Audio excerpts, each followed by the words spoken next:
FR Cooking Center. Gagawa tayo ngayon ng napakadaling ulam at gulay. Dalawa lang ang main ingredients dito. Pero bago ko ito simulan, pwede pala kayong mag-like, mag-subscribe, at saka pwede nyong i-share at pakipindot na din po yung bell button kung gusto nyong ma-notify sa mga susunod ko pang videos. Ito nga pala ay pwede nating tawagin na mung bean sprout rings o di kaya egg omelette. Diba pag gumagawa tayo ng egg omelette, nalagyan natin iba't ibang ingredients, mga gulay.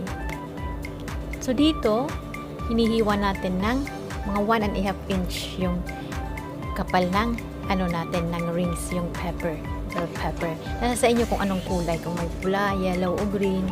Yung nabili ko, ayan. So, yan ang ginamit ko. It doesn't matter kung anong kulay. So, while naghihiwa tayo, pwede nyo nang i-rinse muna yung bago maghiwa ng mga ibang ingredients, i-rinse muna natin tong yung mung bean sprout at saka i-strain natin para hindi siya mabasa. At syempre, para mas malasa siya, magdagdag kayo ng konting lang onion.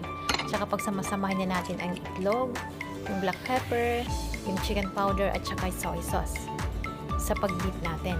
Pero nasa sa inyo na yan yung lasa, paki-adjust na lang ayon sa panlasa niya sa kung anong alat ang gusto niyo.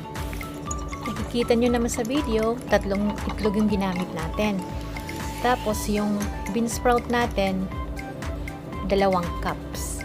Yung yung measuring cup lang ba? Di ba maliit yung measuring cup? Yun lang ginamit ko. Kahit tansya nyo na lang. Kung konti lang, okay lang yan.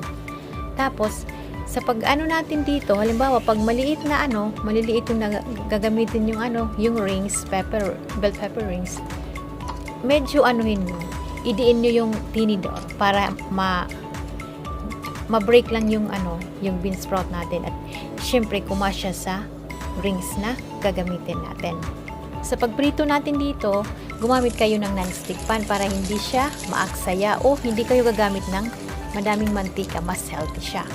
Sa bandang itaas, may makikita kayo paano ko binaliktad. Yung mga nagkakalat na eggs sa pan, ibinalik ko lang. Tapos pag binaliktad, maganda na yung itsura, ganyan.